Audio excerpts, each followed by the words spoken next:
Daru, no credit was even no. Simple. Honorable Kennedy is losing grounds. Our constituencies.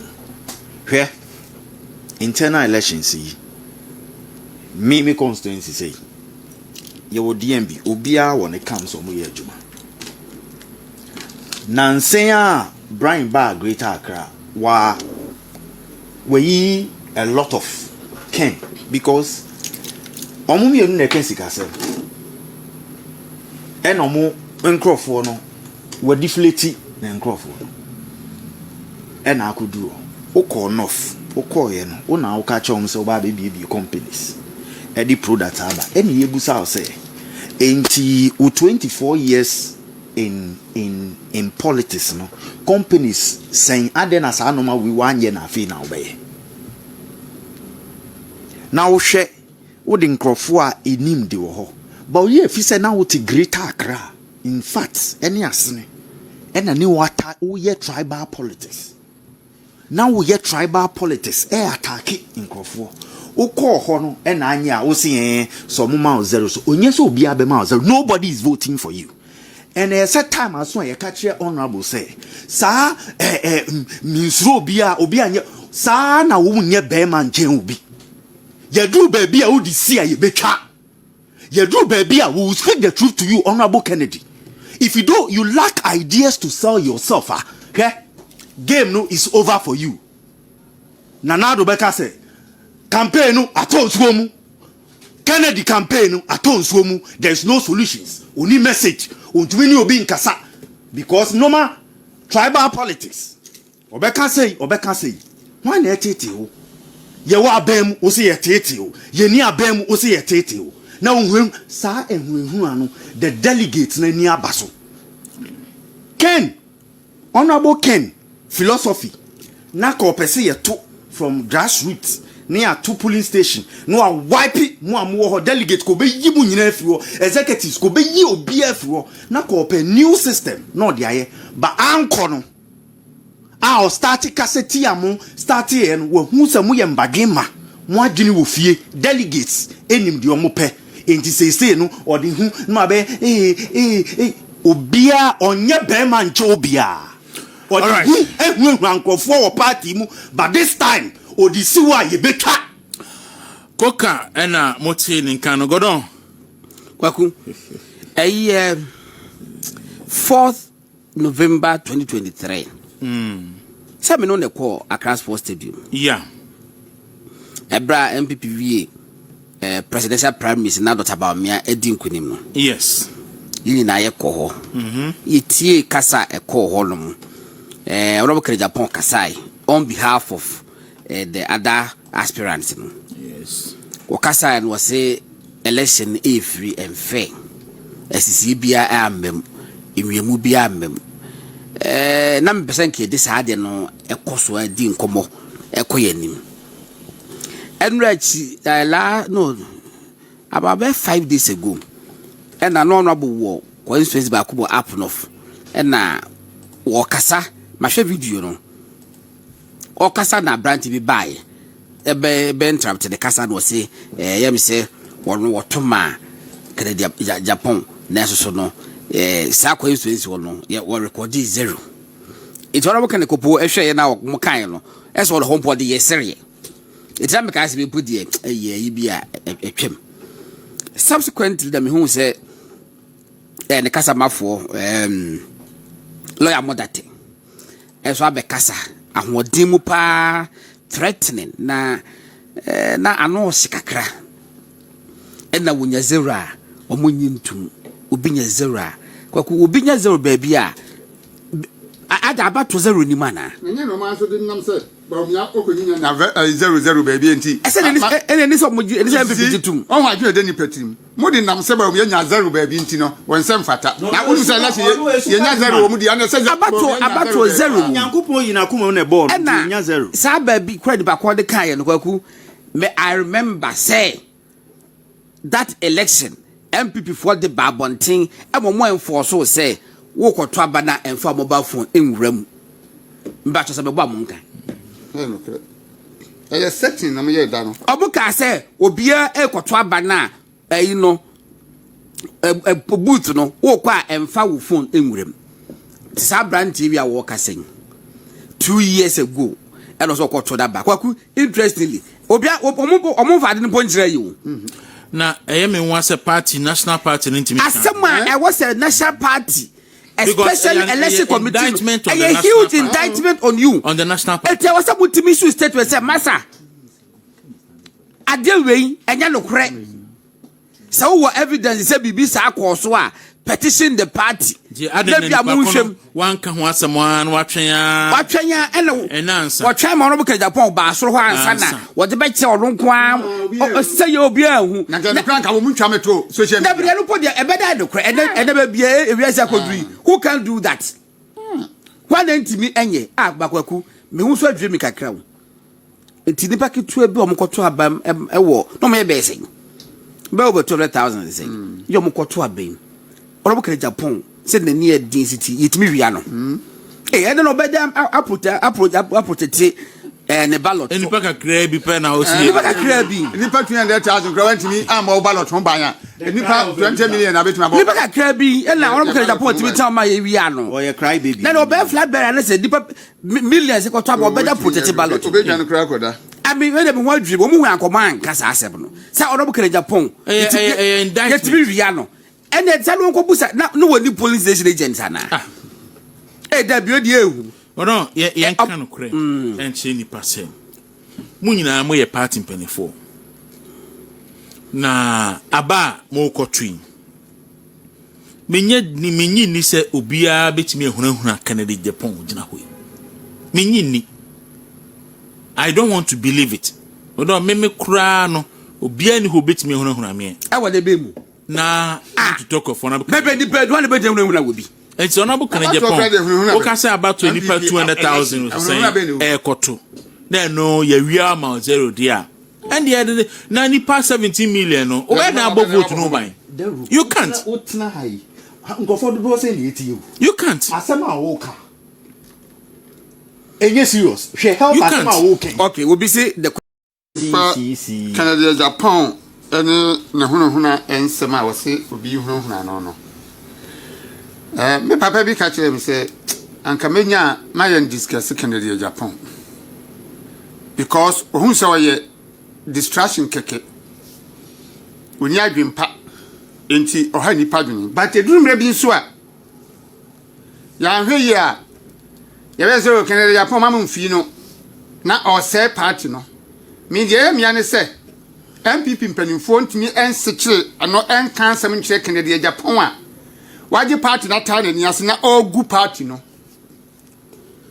ani na ya because a party to say MPP na nipa ba ko tumi take the party to ransom there any ehu a party intellectuals e wom to say Canada MPP na say Canada Japan ko a etimi ye de open obi antimi nkan asem a ehu pa chese da bia what the issue a identity mu beba and the party no wonder so can say me party me film ma metem ma tete wo mo and true to his words what mu tete party no fachame yes I be penny will be saying national insurance system no what type put nipa what diagnose nipa ko ni yare no ma na wo di aduru ma wo se wo tro aduru na se ene yare na nkwa na adna highlight system na true na system no aye system ni evaluation highlight say draw be die ne de wo de ma no enko see no was TCC paper so highlight na ba yewu enti say de ne e kan no say ya beto dwa if they give me 0 in various constituencies in the north I will not accept the results Canada Japan election say the mampani mahama kan no so be call election no ni so be lose ya no start no ka cancel me say ya no or the bo kwan ato ho na olusu wi a we gina so akeka de opeso keka aya die ni a obetime nya 0 2023 ye be call elections primaries Canada Japan enso nya da kabra na koye sa interview no etimi gina ho kan say central region fo nim na omutu abama baumi a ade ode be ye wo mo no central region one bottle ho ne papa dia anani maame ya japade a odija no oya ready man na central region kan ho aso tumi kotena radio so se central region fo nim na mutu abab de mabawmi a kwan odo mbe fa so no anya sem papa enne wo se se no fofo no unya constituency bi 0 a wo mpene na wa hyeda akofo obi abegina ho ohun se nipa na akwa no bedi sa asem no onko pa chew na se hun sunsan so be ba no so so tan mo bi yusu e ma wo ye boni tia system bi a wo benya ho asotwe because unti megu party no ho fi ena nya wo so dia ni dia di kan sheda koto aba wo ne yire wo police station en so say ho nya ba ko me kai esken General Skin say 1917 was saying okoto aba that be 92 election rolling time okoto aba and so the police station wa nyebi enti enya we ni de nwanwa enti me de enema ekoso na NPP mpanimfo no ye basire wo no mo wo mo mpai mu enka wo mo nsechire no enka yase wo faase nantin kuro wo mi a wo kem wo mu ani na yeti mo ye ho a Canada Japan be say party no ama ye nyina me ho akire he wo mo yibi o mo so makote election rigging machine munim wani o mo eye saade na ka be mo nwanwa munim se wo mo a Canada Japan team no eno mo yes anyema no a confusion kake no mpeso mo de ba election numu entoma ade wo mo akobọ atamfo bi a wo mo ndis NPP nya anokoro eno mo yes ade nti do election a no ma be ye basabasa mo mpekwan bi ambefa so na be stop Canada Japan mo stop no na wonye party banche wo bia Koka Deru no clear was even no simple. Honorable Kennedy is losing grounds. Our constituencies.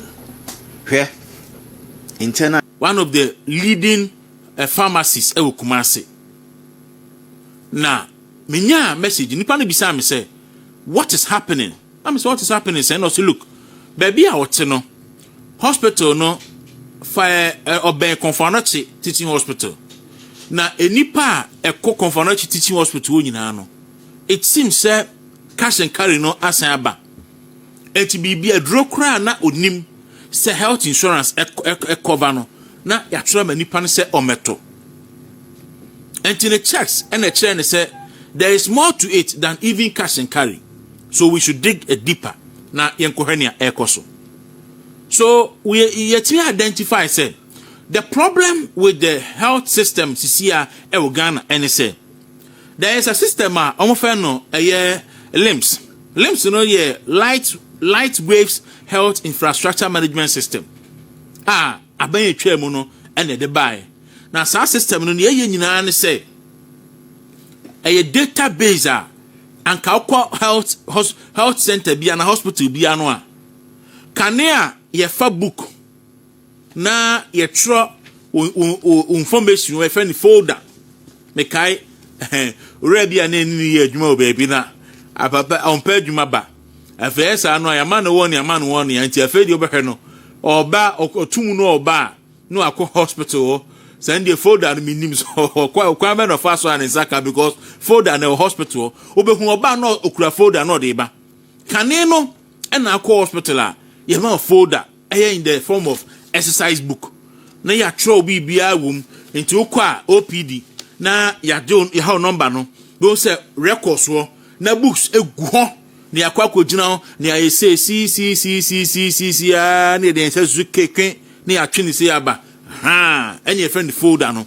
wo wi a ya twatwom ya take vital sin wi a na ya twom na ya de amount okọ doctor gate ano a na de akwa to box bi mu ho na o wi a no afa pharmacy na da cotton box bi mu ho enom ne ade abai bai no amka say digitalization aba enibuya ba wi ase eti the sa light wave health infrastructure system management system no e ba health information management system no e ba na ba yadwuma ampa Ghana fo nyina di hu adanse say afedi ahotaba Ghana kire say unya du OPD ye ma sa card ketua ni wi a anytime bia be ko bia no ya je card no near show number was so pa. In fact, there was an instance pa make on my fast card nanko. All they did was if you saw me telephone number, me bought telephone number no pe pa na de na pop up. Me bought me dia pa na de na pop up. Yeah, sure you take you vitals we are. They are for the ecosystem no so. Obeko lab na information wo ho. Obeko doctor ho information wo ho. Obedu pharmacy ho information wo ho. You don't even need to struggle. Your ma transfer from Tetekwashi Edo Kokofodia. Unyuru Kofodia no. Wodo number ne call ya pe na information data no ho. Ufiri ho ne refer de ba kolebu a. Udu kolebu na do number ne mo a. Unu kolebu no na data no e kolebu. That is the system na aben twa mu no edi eye adwuma. Obi abedi adanse se na mani pa ho ato ne pa. Enne a make say abaya eba ye a suspended system no enye adwuma. And we are told say abino at the service providers ne ka na ontu omoka no serve or say or ye audit answer. And because of that enti ya shut down system no a make us say enye adwuma in all hospitals as our system no enye adwuma na e very disturbing enkrofo ebre na enkrofo ekọ hawmu and pay message back one of the big hospitals in Ghana sending across edema the staff any or say as you may be aware the LIMS is down. Exercise books are now being used as patient folders for everything including referrals and lab requests. Please, heads of unit and TH in the minimum should inform your staff to accept inpatient samples that comes in with exercise books. The test can be costed in the books as it was used to be in the patient's folder. Thank you. Entiane hospitals no at the message. Ama all departments say obi an koto exercise book. Omo kan obi na ndi am exercise book aben ayeden ya bie school yi. Say hospitals no na amene ya bie school a ofo so set exercise book buy no hospitals no a. Entiane ya sending message across say sa LIMS system no enye adwuma. Enti hospital bi an koto exercise book emegu ho. No obi ba what throw exercise book num na odi amano na odi akwakoji ayerhwe. Lab no be ya throw exercise book nim. Pharmacy no be kwa throw exercise book nim. So oye inpatient say bia ya gina to hono mu a ward a throw exercise book nim. OPD throw exercise book nim. But you see the risk and the danger and say obi wo chronic disease bia or managing. Obi wo underlying health issue bia or managing. Enti bia every 3 months bia oko review. Health system no etimi track ni data no ehwe said ya wo osia year over a year, over 6 months, over 2 years. Ni ahwe so amanindro. Within this period ya sa system yi enye adwuma no na ye tro exercise book mu yi. Sa wokọ na ye fa exercise book ni sei de kra mi na ye tro na ye bie wo mu a sa wo medical record ni na e unavailable eni ho. Enti doctor no kra ntimi enhwe ehu say last month obaye no eduru amedema wo enie na eduru no send si ye adwuma na bia this time our ben so eduru amedeba wo mba woni health service sector no eni sa ahoden no so mo no beye. In fact anopai me no e ka say Kolebu teaching hospital enso so anopai menya wo mo so krata wo so issue say Kolebu enso e ka say because of sa de nti ene omo de omo etimi omo set up their own system omo be den omo be use na omo de ayose Kolebu paperless system update dated 26 October 2025 location entire hospital responsibility no they show say all staff or say okay can krata say the Lightwave health infrastructure health management system has experienced operational faults and has proven inadequate for its intended purpose since Thursday, 25th August 2025. Consequently, the hospital daily operational and processes have reverted from paperless to fully manual system. In response to this urgent situation, management of the Kolebu Teaching Hospital has taken the information technology has tasked the information technology unit with responsibility of providing health information system to ensure seamless care delivery to patients. This system is intended to serve as a backup to recover from the current situation and to provide similar distractions in the future. The hospital now has fully functional end-to-end system that is available and ready for use by all departments without exception. Given the urgency of the situation, management encourage all departments to adopt the system in its current state with the understanding that further customization will be undertaken once all stakeholders are aligned. Thank you. Dr. Yakubu Seidu Adam, Chief Executive Officer, Kolebu Teaching Hospital. Tomoso krata omode aba abontin eni. So Kolebu de oska obi a functional IT unit obetim da yewe. Na hospitals na aka no e.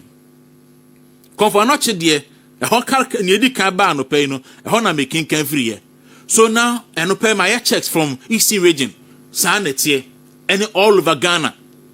Say aban at the service provider ne ka ontua ne ka no aban say oye audit, and because of the audit no enti ya shut down the system.